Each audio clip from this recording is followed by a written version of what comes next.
evening, everyone. I was waiting for Facebook to turn on. Thank you all so much for coming. I already wished you a Happy New Year. I'm delighted to have back Petrie and Matthew Quirk. So much fun. Before we start, could I ask everybody to please silence your phone? I feel like a commercial at Harkins. And if you like, since we are Facebooking this, you can go to the Poison Pen Facebook page and share it to your Facebook page either now or at any time subsequently.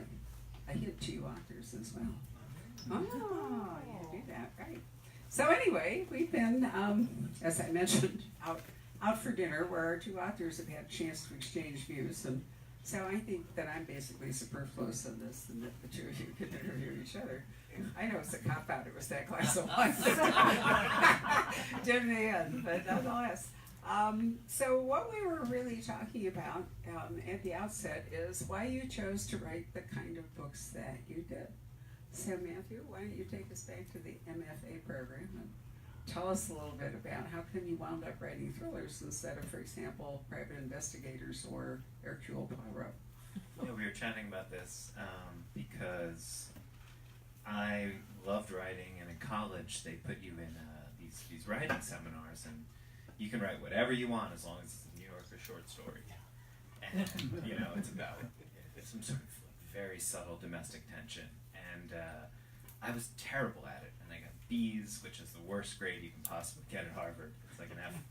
And you mean A is an except, just ordinary, the and curve A plus goes is from B to exceptional? A, yeah. So if you get a B, they're like. And then I lucked out and was also doing journalism stuff, and went to the Atlantic and was surrounded. It was 2002, 2003 by all this cool intrigue and the run up to the Iraq War, and some of the people who were involved in getting that war going were around DC, and you would meet them at these different events, and I was just surrounded by all this great politics and foreign affairs intrigue, and I slowly started putting that in the books, but it was this really long learning curve where I had a certain idea of what I should be writing, and then I would get to the end of the book and it would have changed. And I'd start again at the beginning, having figured out, oh, I'm way better at that, and that is really tedious, and you shouldn't write that.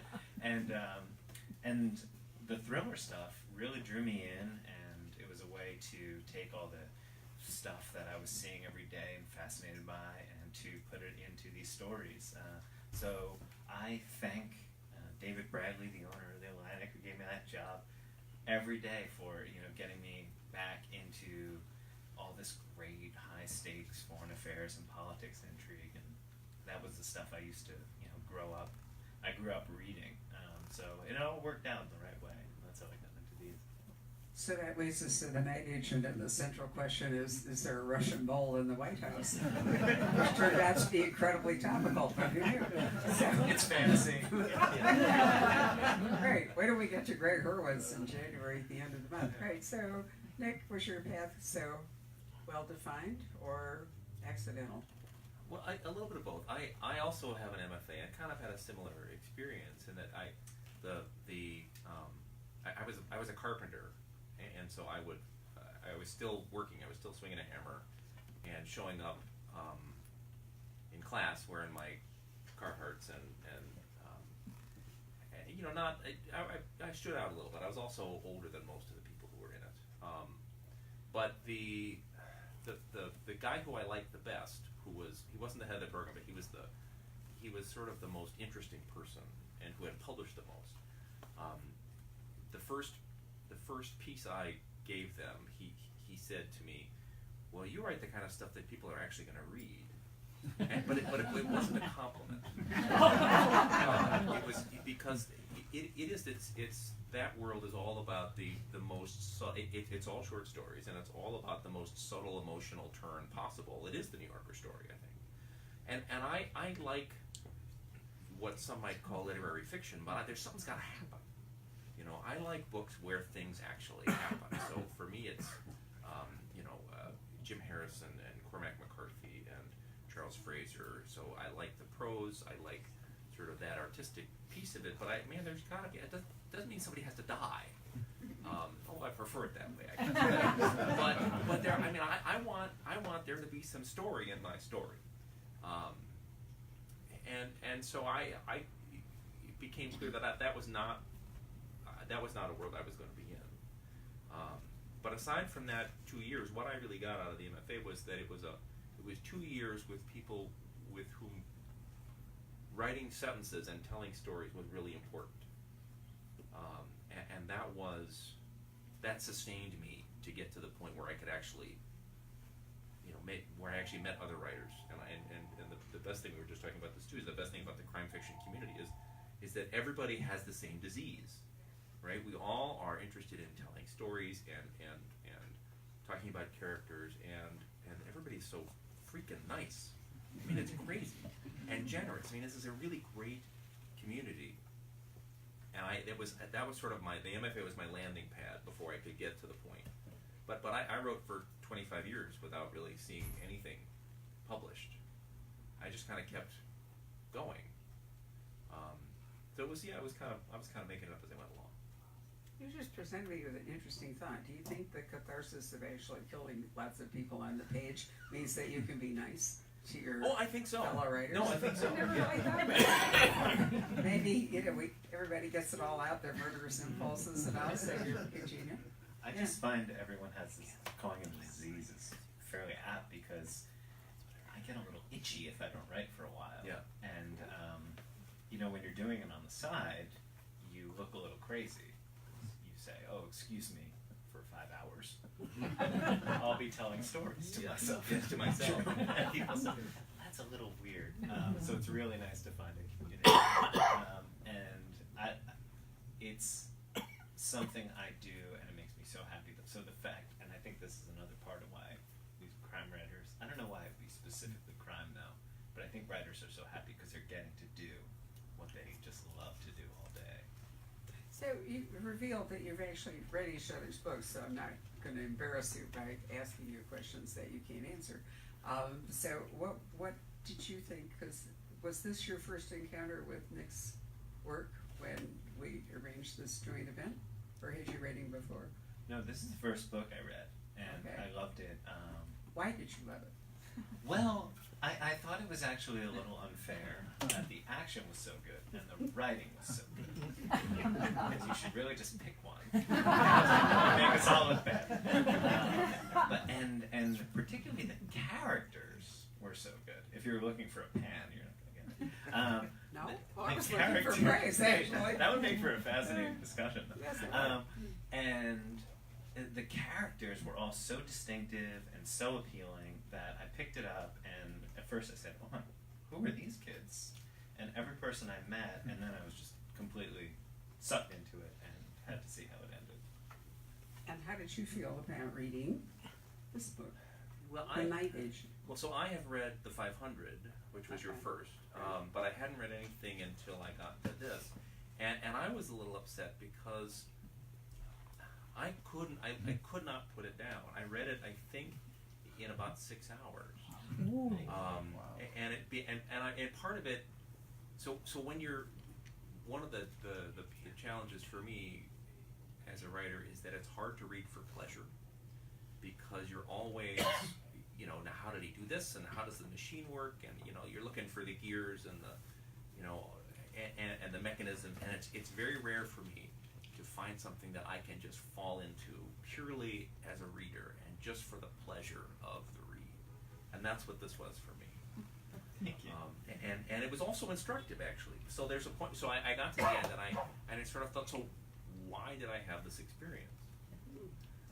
So I haven't done it yet, but what I have done with books where I have that experience is, and like Michael Connelly, I've done this with Michael Connelly, is that I go back and I basically write an outline of the book. I go back and I read it again, and I write an outline where it's this chapter, this happens, and it for me as a writer really helps me see the bones of something.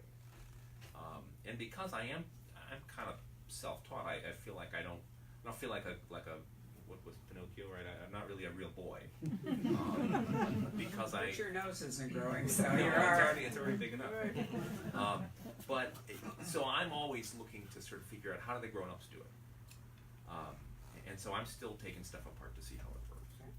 So this is, I think, a very sophisticated effort because you have various things going on. You have this young man shaped by his father's history, and so he's joined the FBI too. But since he's under such a cloud, he's desperate to do right and do well, and then he is in what appears to be a completely safe post until the phone rings. So, did you set it up with the idea that, you know, his whole world would be basically blown up by this phone call? Or did you think about the phone call and then go back and construct his world afterward? Which way did it go?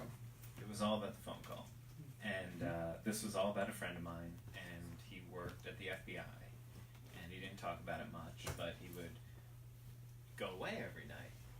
And there's a really fun DC guessing game where you guess who's a spy and who's got a cool job.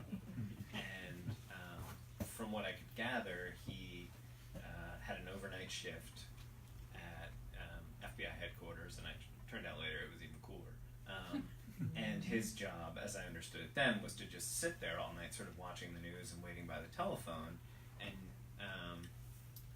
it's a really neat DC job, and there are quite a few of them where you have a young guy who does something that's really intensive, but they get FaceTime with these super senior people. So he would do that all night, and then in the morning he would brief Robert Mueller, and he would be his first meeting in the morning. Okay. And if something crazy happened in the middle of the night, he might have to answer that phone and then go wake the FBI director or the attorney general, or, you know, in my imagination, I imagine the president. So I would tell people about this guy at, you know, dinners and conferences and things, and they say, write that up. So I just had the hook, and the backstory came out a little bit from, well, mostly the weird way anything slowly manifests in writing. Just you sit and think and stare into space. But part of it is that so many people who actually work these DC intelligence and national security jobs are very square. And I find often in the stories there tend to be a lot of loose cannons. So I was curious about what you can do with a really straight arrow character. And at some point I thought, well, what if it's him needing to be a straight arrow because he's fearful of who he is and his family story. And it's not giving too much away to say his father was suspected of espionage. So he's always done everything by the book, and it made for a neat character study for me to push this guy outside the box and force him to break rules. Well, and to me, that was, I think my favorite piece of this book was watching that transformation as you walked him through this change, and I hadn't thought of him as a square when it started, because you know the reasons why he is that way, and it's a very specific character. He's not a tough guy who is, you know, I mean, he is who he is, which is, I love characters that are very specific, and then watching him make it evolve, and I don't want to give anything away, but watching him evolve into sort of this other version of himself, which is no less him than the first version of him, which I found that to be really compelling and fun to watch. I do like those sort of, like the Western archetype, where it's somebody who wishes they were on the ranch. You know, if there's going to be trouble, well, I'll go get my Civil War gun down and do it. And I mean, that's like your character. So when I was reading about him, I was thinking about John le Carre. Did any of you read his autobiography, kind of a memoir, the name of which is going totally out of my head? Can you? Well, anyway. Vision Tunnel. Thank you. Yeah. It's absolutely fabulous. And his father defined con man. His father was this really awful character, and surviving in his family, and for John to, whose real name is David, I think, trying to remember what his real name Cornwall? is. Yeah, Yeah. David Cornwall is Yeah. his real name.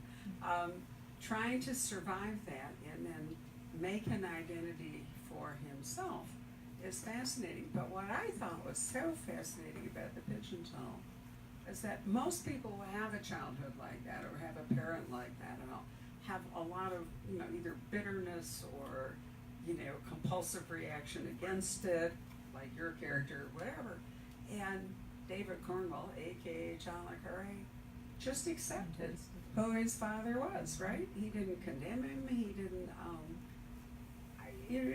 it was just a remarkable, you've obviously read it too. Didn't you find that to be just an amazing, how he's lived his whole life? With that as a shadow behind it, and yet it hasn't made him warped. Yeah, and it's fascinating because he grows up with this con man, and con man stories are much more fun in fiction, right? Living through fun, is pretty dreadful. bouncing checks. Yeah, right. Can't stay in school because there's no money, and your family's always at risk, and fleeing in the night from irate landlords, and just humiliating. Being surrounded by betrayed people all the time. Yeah. And he, and then he gets involved in intelligence work, and then ultimately he becomes John le Carre. Yeah, and that's his own kind of grift, the way he tells these stories, and it just made for a really fascinating thing. And I read The Pigeon Tunnel, and in that book he talks about all the ways he tapped his own story for a book called A Perfect Spy, which is really autobiographical. And I find John le Carre, I love him. He's like my favorite. Yeah, even down to like the father's filing cabinet was based on the MI6 chief safe. Yeah, this green chip thing. So it was so fun to read those next to each other. It's beautiful. It is, but I mean, he beautiful could book. have used the excuse, of his father in this difficult childhood. He could have used it as an excuse for all kinds of things, and yet he doesn't. I'll tell you the other really great thing about John le Carre. There's a video of him. Somebody interviewed him, and if you close your eyes, you don't know it's him. It's Lee Child. They have identical voices. I was listening to this thing. It was like a video. And anyway, I was listening to it on my computer. My husband walked by my office, and he poked his head in, and he said, "What's Lee doing here?"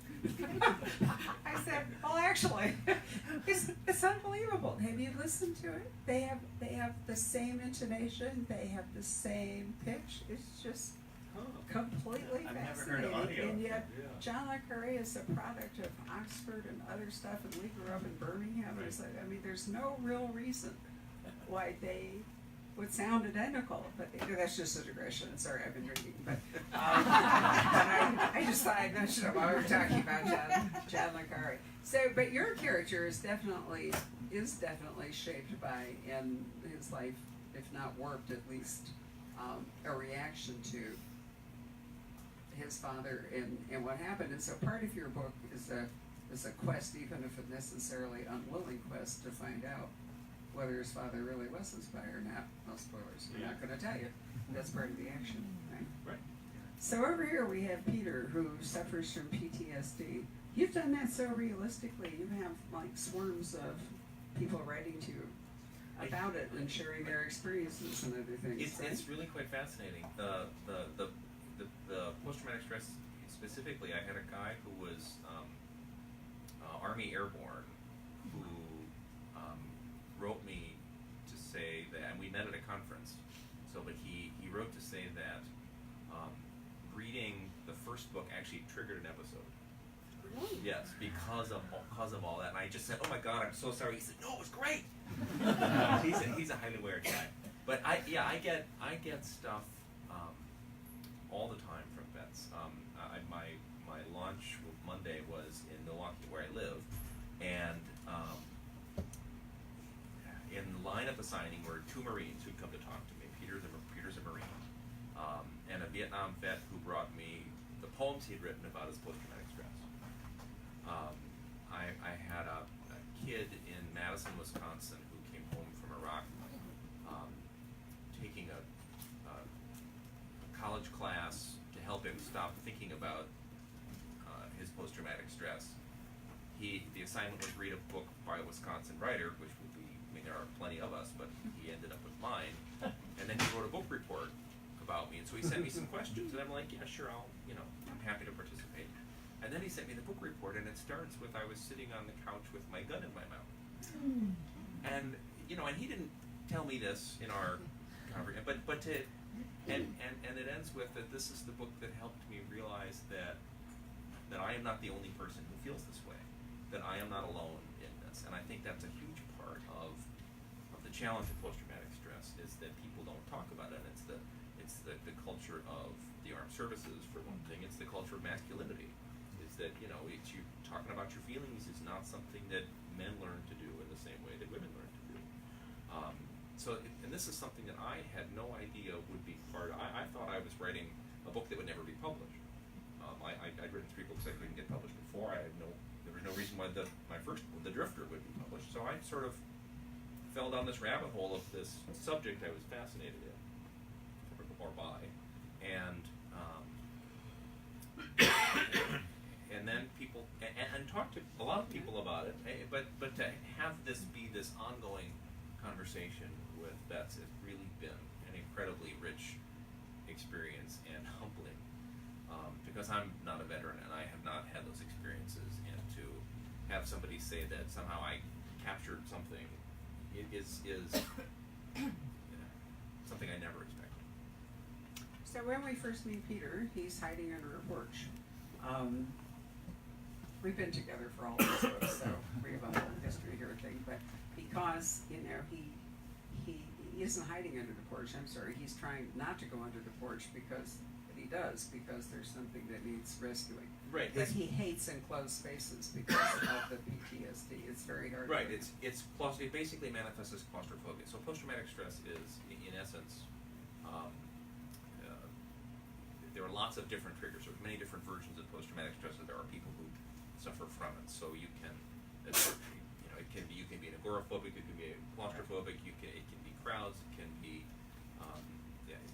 I know a guy who can't walk down the street without basically scouting rooftops and windows because he's looking for snipers. And he's been home for 5 years and he's still doing it. So Peter's problem is that he can't really be inside, and so but he's also trying to help the widow of a friend of his, and so he goes to help rebuild her front porch, and there's this large, mean, ugly dog underneath, and so we meet Peter trying to figure out how to get this dog out from under the porch, and that was kind of how I knew who Peter was because he, the animal control basically took one look at the dog and turned and went the other direction. So he has to figure out how to do this in a way that's not going to hurt the dog. And so to have that be sort of the primary thing that he's considering, that he's got to do this, but he can't hurt the dog, tells you a lot about him. And it's informed really all the rest of the book so far. So that was The Drifter. Right. And in Burning Bright, possibly the best opening scene of a thriller ever, for those of you who have not read it, he's in treetops, having a chase, which Right, is just a magnificent scene. Have you actually done that? I have not. I've climbed a lot of trees. I don't do it anymore, but when I was a younger man, I climbed a lot of trees, and I have a very vivid memory of being at the top of a 50 or 60 foot maple tree in northern Wisconsin on a very windy November evening. And I have experienced, so there's a point in the book where the wind is blowing the top of the tree, and I have done that. I've had that experience.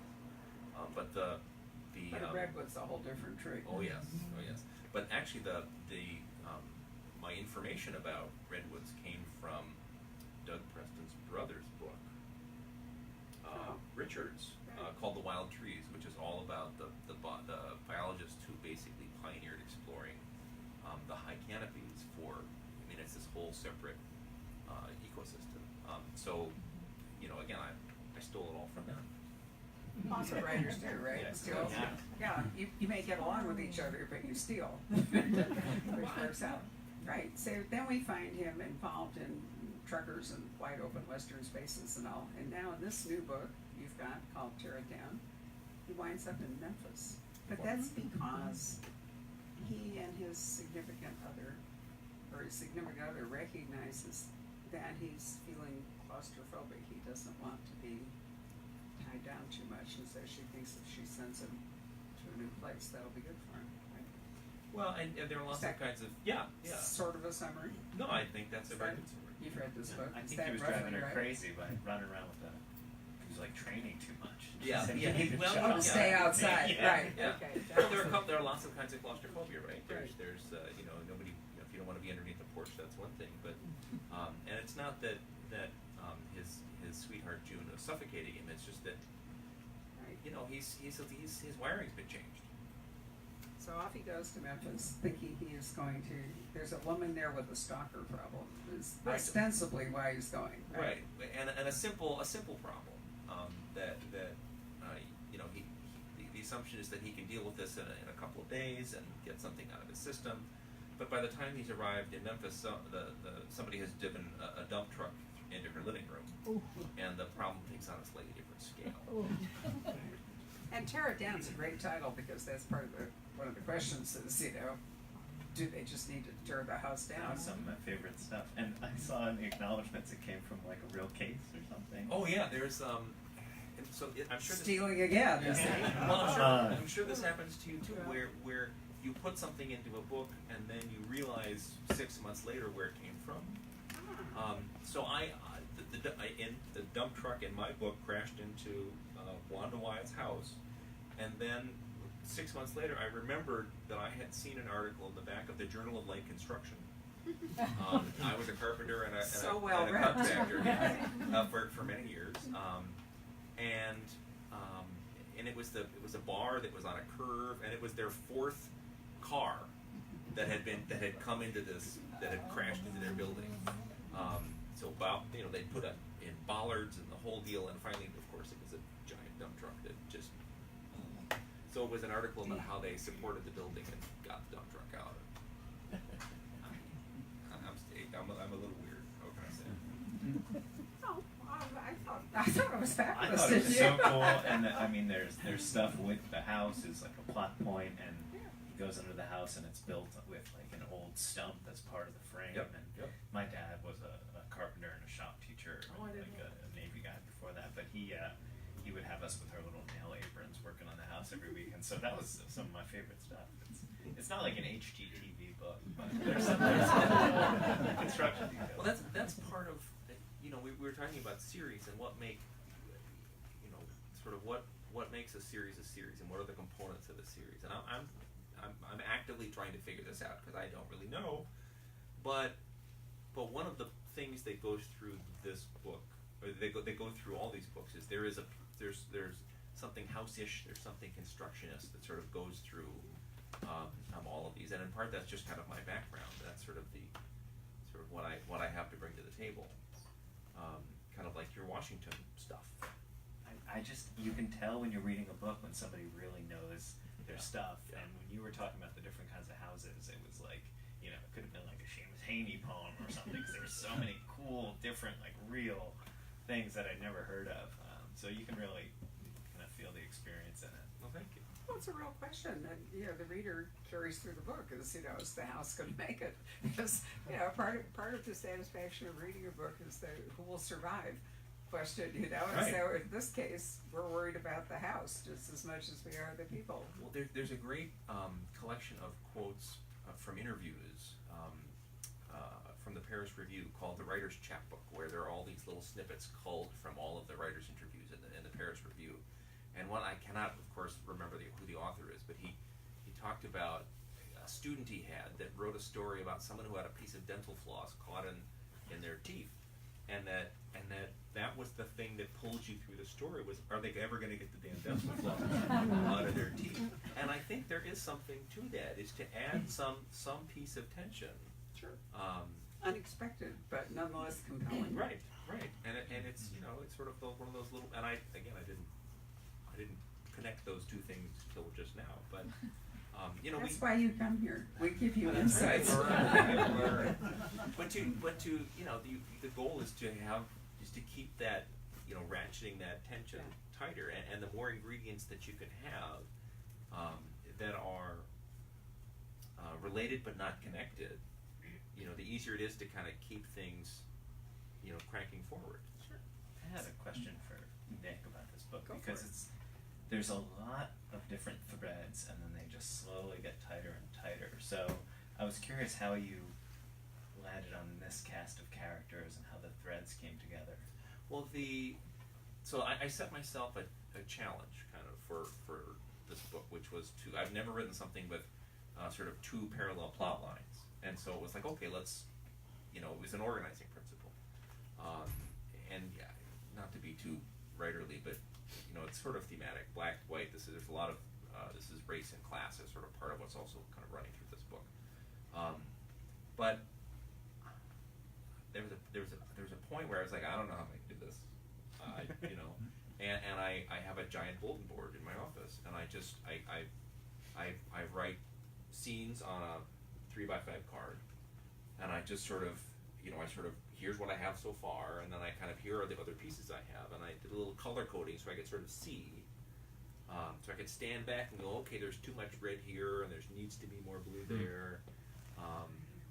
So I'm a very visual person anyway.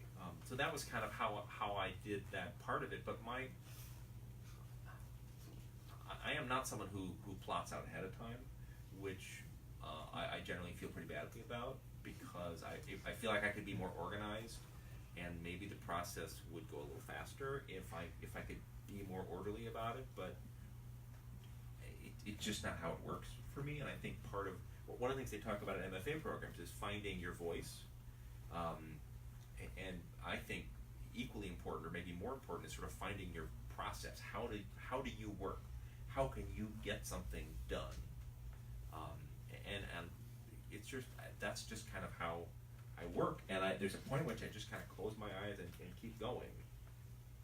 My first book, I didn't know how it was going to end until I was 50 pages from the end of the first draft. I didn't know how the threads were going to resolve. In Burning Bright, there's a question about a relationship that I didn't know how it was going to be resolved, which way it was going to go, until I was in the middle of the scene. And it's a horribly inefficient way to work. And if I could do it a different way, I would. But it's sort of what works for me. So there's not a strategy. Let me just put it that way. There's not a plan. But it all seems to end up that way at the end. So it all kind of comes together, I guess. Yeah. I mean, it sounds like there's a lot of long dark nights of the soul. Yeah, there are some finished product. There are some unpleasant moments, but that's just being a carpenter. Sure, it has its own unpleasant moments. So You've got a hammer and some nails. you gotta have a thumb that I hit on occasion, right? So, You can pry them out. yeah. Yeah, try again. Do you work the same way? I outline quite a bit. Just to the point where I know the hook to get into the book, and then I know the major twists, and then I have a good sense of the ending, and it's mostly for my own sanity, and also because I like to try to write the first draft of the book very quickly, and I like to at least pretend I know where I'm going for confidence reasons and that kind of thing. And a lot of the twists, you do need to lay them in pretty early if you're going to have big twists. You don't want to think of it 2/3 of the way through the book and then go back and realize, someone will need to go through a wormhole for that to happen. But with this book, it was really fascinating because I was writing it, and I started it in 2016, and I was like, oh, this Russia stuff. People are talking about it, but it's not in the headlines every single day. In 2016. In 2016. I got a crazy idea. And I started writing, and then I started to realize that the crazy idea was way too close to the truth, and then that truth was even crazier, and then it was just didn't make sense at certain points. So I had the outline, but then as I was going along, I was sort of thinking about where the news would be in a couple years, and a twist came to me, and I said, oh, that'll be great, because I did want to surprise people no matter what happened with Russia in real life. And a twist came to me, and I said, oh, that's great, I'll put that in. And it's sort of, there were a lot of white-knuckle moments when I thought I was being overtaken by events, but it sort of forced me to go a little deeper into the story and come up with another twist. And I'm so glad I did, and it ended up, I think, making the book future-proof and twistier, and without giving anything away, I think a lot more kind of satisfying to everyone, I hope. So I see that this is something that I found really interesting reading it was I started. I mean, this idea of kind of writing, I mean, reading it, it's like this is sort of a universe that is parallel to our own, but it's really close. And I was worried about you as an author. I'm like, it's like, how is this going to turn out with reality, and what's going to happen? But I think you threaded that needle really, really well, where it's the beats are so different from what's happened that nobody's going to say, oh well, he got history wrong. The characters are different, but this, what seems to me the heart of it, which is about kind of infidelity in the most sort of profound, in the largest sense, right? Or being faithful only to yourself, right? That's what all of the bad people are really there. It's all about themselves. There is a truth to that has a sort of universality, where they're all just looking out for themselves, and they have these jobs where they're supposed to be looking out for everybody, but they're just looking out for themselves. And I think that is the piece in there that allows this to live forever as a book. Well, I thank you. And you don't want something that's just like a Ramona Clef or like a Law and Order episode where you're like, oh yeah, I read about that in the post. Could I offer something, which I thought about when I was reading it, which is, in its way, this is a coming-of-age story, because, he is the character who is a grown-up and has a job with surprisingly old technology, i.e. answering a landline, that's what he's doing. It's not a cell phone, not a computer, here he is. But at the same time, he's not, I don't think stunted is exactly the right word, but he's kind of frozen into this job. And what happens, he is forced to ally himself with people. There's a woman that comes into the story, relationships change. He has to think about a lot of things. So I really thought it, in part, was the coming of age story. Do you think that's absolutely. fair? I love those stories, and I mean, it's eternally universal, where somebody goes to the city and then they have to face the world and all its corruption, and are they consumed by it, or do they sell their soul to it?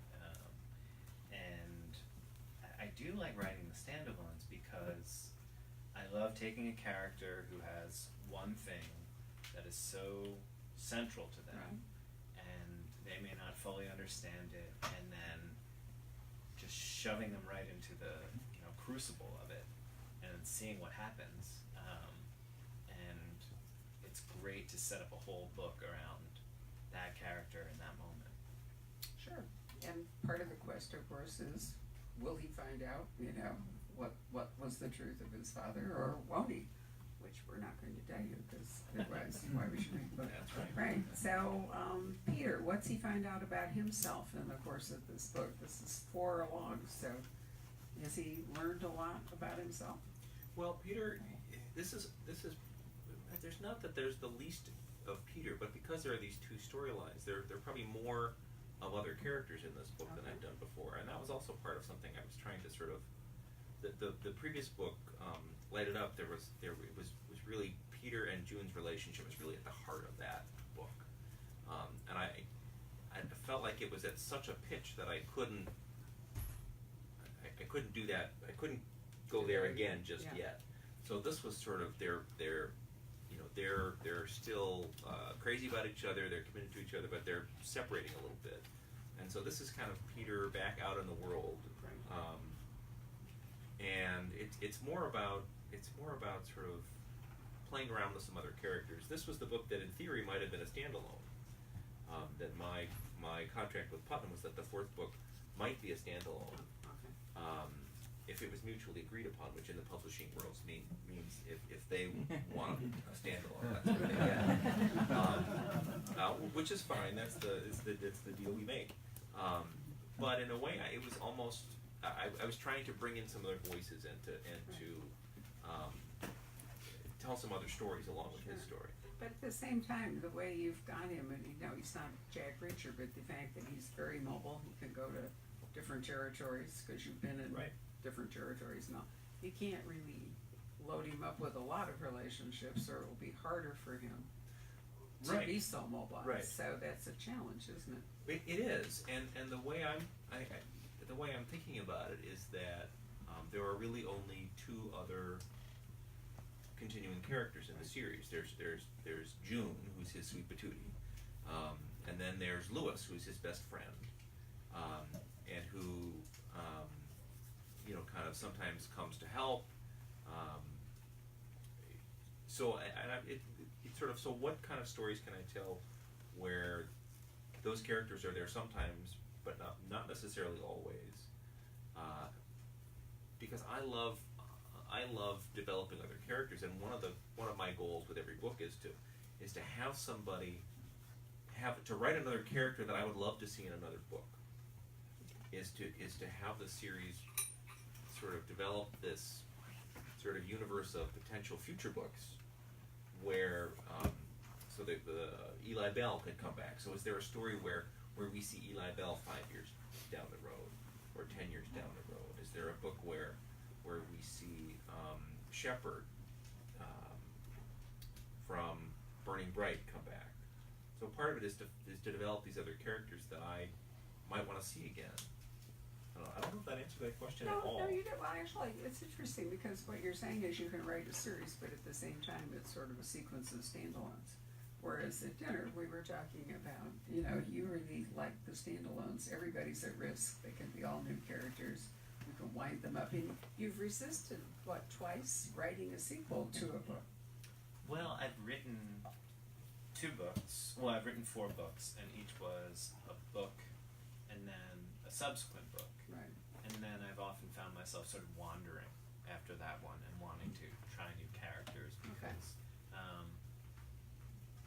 often that's enough of the story that you would then have to find a way to go back to the well, and also they weren't really structured like that from the beginning. I loved how in the relationship, she understood him, and there wasn't this situation that, I don't know, I feel like I've seen too many times where he's like, you gotta let me go, and then the relationship, she actually understands him and helps him find cases or whatever. Well, and it's kind of holding his feet to the fire. I mean, the trick with this character, with June, is that she's got to be strong enough, because he's such a strong character that she's got to basically be able to stand up to him, and she not only stands up to him, she's kind of cracking the whip. She sees something in him that he's not quite ready to see in himself. And I tried to write I think that was, we talked earlier, I tried to write a book set in Detroit that did not go anywhere. I wrote the same 10,000 words over and over again. But it was a book that wasn't going to have June in it. I was going to try to skip June, and what I ended up writing was a book that was all about Peter and June, because that relationship had captured me so much. And she is fun to write, because she's a potty mouth. Like my mom is kind of a potty mouth. Sorry, Mom, if you're watching this now, but it's true.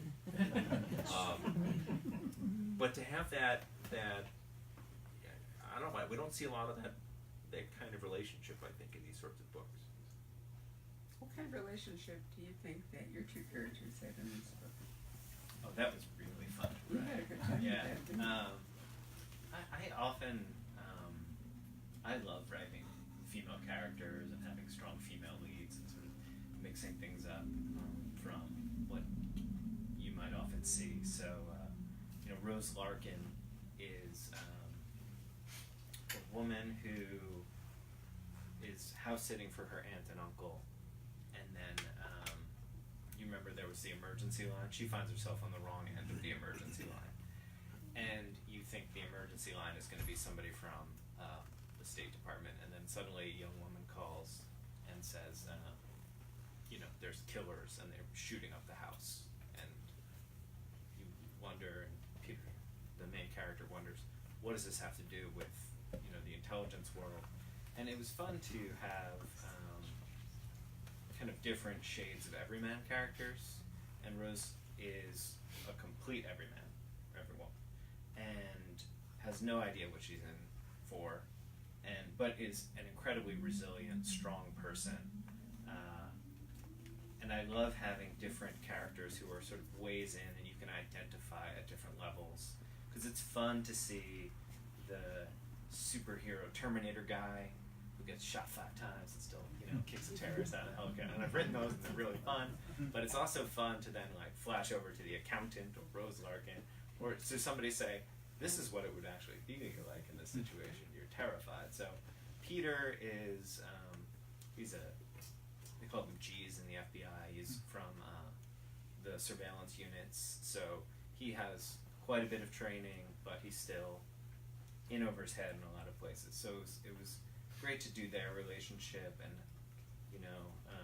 we were talking about genre before, and I actually looked up the rules of the romantic comedy genre beats, which are super regimented, and even they have moves. They have names for all the moves, and like there's 15 steps in a romantic comedy because even if you have 2 people who are the most appealing people in the world and you're rooting for them, you don't want them to just like fall in love and order pizza and read novels. That's a very short story. Yeah, so you have to pull them apart, and it's fun. It's a really fun exercise to think about something that is really meaningful and high stakes, where they're at cross purposes, whether it be like family or duty, or revenge versus duty. So I had a ton of fun with Rose Larkin.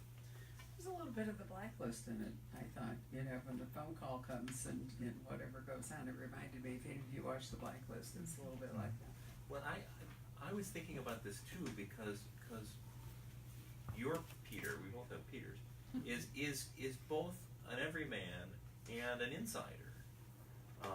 So he has those skills, and I thought that was a really interesting line that you walked, where he's in over his head, but he's also kind of connected. I mean, I am jealous of your material of that. I would love to write a spy book, but I don't think I'm capable of it. I don't think I have that level of knowledge or just the institutional muscle. Alex Berenson, that all of that stuff I love, but I'm jealous of how you've acquired that, both the context that you can ask for more details, the people that you know from your previous life, and I thought that was a very interesting, the way you chose to develop him, because he is kind of an everyman, but he's also working in the Situation Room. I mean, I'm sure you have chops if you just sat down with it. And what's fun is some of the most authentic, like, spy fiction is totally made up. And, like, John Le Carré is always groaning because people say, oh, so you just wrote up your notes. And he said, no, I'm a creative author. He's not as petulant as this. But people don't appreciate how much of his is creative. What's the... 6 days. He's been a spy for like 60 I years. know, and he was a very, Yeah. relatively inconsequential guy, or junior. But 6 Days of the Condor by James Grady, which they made into that great Robert Redford movie. He wrote that from somewhere in the upper Midwest, based on kind of reference books, and it feels so authentic. That's the great thing about fiction. You can make it up. Yeah. I know. Yeah. It's just amazing. But I'm fairly lucky that, like, the family dynamics in this. I have a friend who I knew him for 10 years, and it was like kind of that whisper game, and then he finally said, like, you should meet my dad. And then his dad brought his friend, and we had breakfast, and I thought it was going to be some, like, trench coat, super hush-hush thing. They were both national security people. They had really cool jobs. And they were just like a couple gregarious retired guys who wanted to tell stories, and they were an hour late for the meeting and thought it was the month before. And I was like, that is not one of your jokes. Boy, there's material. There's a really great book, and I cannot remember the name of it. And the whole premise is that this guy's father, who was that kind of guy with really big chops, has developed Alzheimer's, and said the CIA is going to take him out because they can't afford for him to leak. And I thought, wow, that is such an interesting thought. What do you do with a spy that, becomes demented or, whatever, and can accidentally, That's in the Robert Littell book, Yeah. people check on the guy in the nursing home Right. to make sure he's not like talking to the walls. Well, this other one, the kid thought his father was a washing machine salesman forever, and so he's trying to keep his incomprehensibly threatened father. Well, it's a really brilliant book, and it will come to me sometime, probably 3 days from now, what it is. What is it you, since you are writing standalones, what are you working on next? You've already finished your next book, you said, which is really good news, but. Well, In a until whole- we hear from the editor. Well, good news for us, the readers, that there is one, but is it gone off in some other place? No, it's similar, and it's that kind of ordinary, extraordinary Washington figure because the night agent, I was fascinated by that friend of mine and that job, and I realized there's just so many cool real life jobs where it's a real person, hopefully you've never heard of the job before, and it lets them sort of pull back the curtain on power a little bit, and the first books I wrote had a lot of kind of heist and burglary things, and as you research them, you end up talking to red team people who break into places as security auditors, and the FBI has people who do this, and the government has people who do this, and they'll do something where they'll break into every cabinet head's office to see if they can plant a dummy bomb, and they work at the Government Accountability Office, and that's their skill set, and they always succeed, and they used to write public reports about this. They don't do that anymore. And I was just fascinated by these red team guys, so those are the characters, and it's a guy who that's his job, and also his daughter has gone missing, and those two things sort of converge, and yeah. Great, well, I can hardly wait to read it. And so Peter is motoring on in book 5 somewhere, not Detroit apparently. No, Peter it goes to Iceland in search of a missing child. But one of the things that happens is that in the course of these books, he's getting better at dealing with his post-traumatic stress. But I have a friend who's a Vietnam vet who had a relapse. 50 years later, something happened in his personal life, and it sort of knocked something loose. And so Peter's going through that too. So we're seeing him sort of fall off the rails a little bit. Wow, I can hardly wait. I know, we have to wait. Yes. And you know, Because of the events that happen in this book. it's also given me a jolt because I suddenly realized this first February I can remember where I haven't seen a book from Alex Berenson if I just missed one. He's got a nonfiction book that's like blowing the world up right now. It's all about why pot is bad. Yeah. Yeah. His wife. Is that his book? Yeah. There's Oh. his wife is a psychologist or professor of psychology, and she Yeah. found a lot of kids who were developing, I'm probably not doing justice to the story, psychosis from marijuana. And he basically just wanted to say, we have the story where, marijuana is now like a health miracle and we should legalize it everywhere, and he wanted to show that there were downsides, it seems. And there's basically no research. Yeah. There's a great Malcolm Gladwell piece in the Yeah. New Yorker talking about this and talking about that book in particular, about how we, it's this giant experiment that we're doing with no information. And it's wild because the nonfiction dream is that you'll have some crazy contrarian thing, and a lot of authors would just ultimately like massage things and make them up. But he actually found this giant contrarian point, and everybody was sort of like, "No, that can't be true. We have a narrative set in our mind," and he just really looked at the data, and it's getting all this attention. Apparently not for me, so I'll pay attention here and see what's going on. If you notice, every day in the Republic you can now buy hemp oil and it will do all this wonderful stuff for you, but it's not supposed to have the intoxicating ingredient, but it will cure your aches and pains and depression. And That's I what think hear. anybody who actually calls the 800 number from one of those ads for some product that, probably is asking for Well, you're getting unexpected a consequences. little olive oil and I don't know. It's Oregano. Right. It's So- yes. Right. Anyway, I think it's fascinating. So, how about questions? And Erica, are you up there? Hello. Thank you. I'm going to invite Erica to come and. Oh, there's Patrick. Sorry, you keep popping out of the bag. I'd like to thank our Facebook audience for joining us. This has really been a lot of fun.